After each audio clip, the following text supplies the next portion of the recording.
Kepala Staf Angkatan Laut Kasal Laksamana Yudo Margono dan seluruh jajarannya berusaha sekuat tenaga mengevakuasi badan KRI Nanggala 402 sekalipun awak kapal selam tersebut.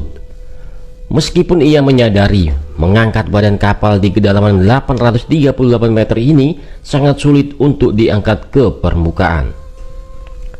Karena dengan badan tekan yang masih utuh tadi, apakah ditarik atau ditusuk atau diangkat seperti jangkar itu, ucap Kasal Yudo. Laksamana Yudo mengatakan proses evakuasi KRI Nanggala 402 akan bekerjasama dengan The International Submarine Escape and Rescue Liaison Office yang disingkat dari ISMELO. 8 negara lainnya akan siap juga membantu. Jadi ini sudah menjadi kesepakatan di dalam konferensi bahwa siapapun yang mengalami kedaruratan, mereka wajib memberikan bantuan untuk keselamatan. Ya, tidak ada nuansa politik maupun tidak ada lawan, semuanya hanya untuk membantu dalam hal kemanusiaan. Selain itu ada pula tawaran bantuan dari negara lain untuk mengangkat badan kapal Nanggala 402. Panglima juga akan menerjunkan pasukan khusus laut yaitu intai amfibi untuk menyelam ke dasar laut. Griyo Sembodo menilai evakuasi KRI Nanggala 402 tidak perlu dilakukan seluruhnya mengingat kedalaman kapal yang tidak bisa diselam oleh manusia. Dia menilai akan sulit mengevakuasi kapal selam dengan bobot 1,4 ton itu. Untuk itu yang hanya perlu dievakuasi adalah jenazah, pakaian tanda pengenal agar memberi rasa tenang pada keluarga korban. Kemudian pada bagian kapal adalah yang kira-kira menjadi sebab kegagalan seperti pompa, bagian kapal linding, baterai dan kemudi kapal selam Nanggala. Evakuasi juga tidak bisa dilakukan oleh kapal selam sebab kapal selam yang dimiliki Indonesia hanya mampu menyelam sedalam 200-300 meter saja. Banyak dilihat dari banyak data kapal selam yang dimiliki Amerika pun kadang hanya sampai 280 meter ke dalam laut. Sementara pakar kelautan Institut Teknologi 10 November Wisnu Wardana menuturkan evakuasi kapal selam Nanggala 402 bukanlah hal yang mudah untuk dilakukan. Rumitnya evakuasi KRI Nanggala 402 dipengaruhi oleh beberapa faktor.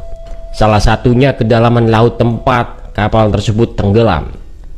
Itu bisa saja dievakuasi, tetapi tetap semua itu tergantung lokasi di mana itu kapal berada, tingkat kesulitan lokasi itu bagaimana.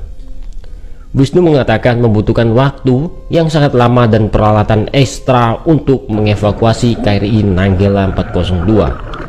Sebab bobot kapal selam itu diperkirakan mencapai 1,4 ton, yaitu 1.400 ton.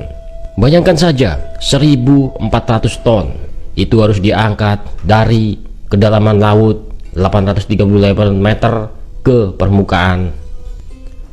Bayangkan saja 1.400 ton itu harus diangkat dari dasar laut dengan kedalaman 838 meter harus diangkat ke permukaan laut. Itu hal yang tidak mudah.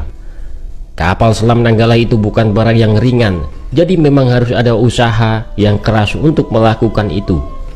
Evakuasi badan kapal, kata dia, bisa dengan menggunakan tongkang atau pelampung kemudian dihembuskan ke udara. Bisa dengan tongkang atau pelampung yang dikaitkan ke kapal Nanggala, kemudian pelampungnya itu dihembuskan udara sehingga kapal Nanggala 402 terangkat ke permukaan.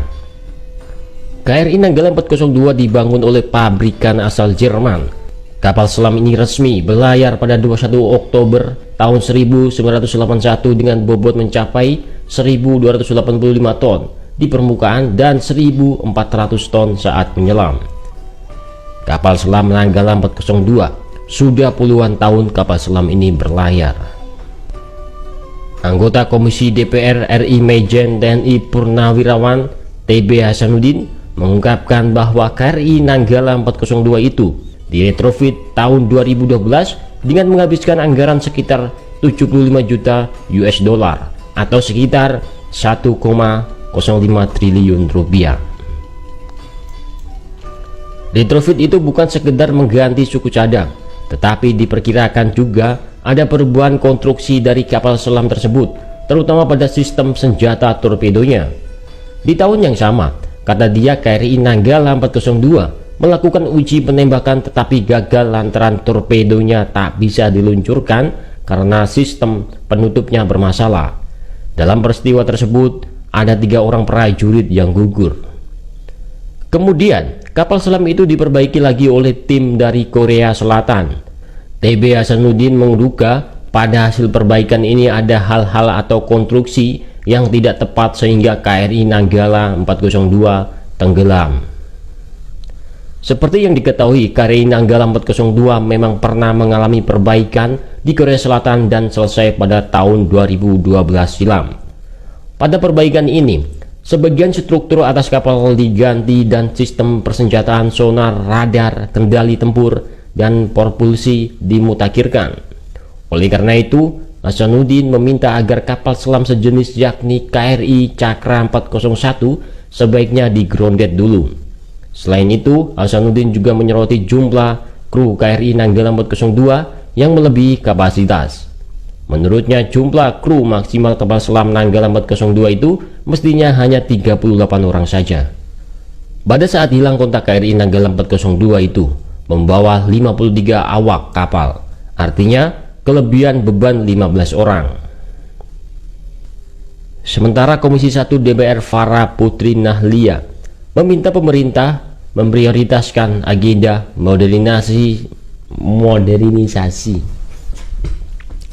Sementara Komisi 1 DPR Farah Putri Nahlia meminta pemerintah memprioritaskan agenda modernisasi alutsista, termasuk mengevaluasi seluruh kegiatan dan penganggaran yang tidak berkaitan dengan tugas utama TNI sebagai alat pertahanan. Penguatan modernisasi alutsista TNI merupakan kebutuhan yang mendesak mengingat kondisi alutsista yang masih terbatas. Dengan peremajaan alutsista, kata Farah, akan menjadi bukti kepedulian pemerintah terhadap prajurit TNI baik Angkatan Darat, Angkatan Laut, dan Angkatan Udara. Selain itu, TNI dan Kementerian Pertahanan perlu juga mengevaluasi seluruh alutsista tua yang masih digunakan oleh TNI. Selain itu, untuk menghindari musibah serupa, TNI perlu menghentikan untuk sementara mengoperasikan kapal selam sejenis yakni KRI Cakra 401 hingga ada kepastian dan kesiapan yang sempurna dari kapal selam tersebut.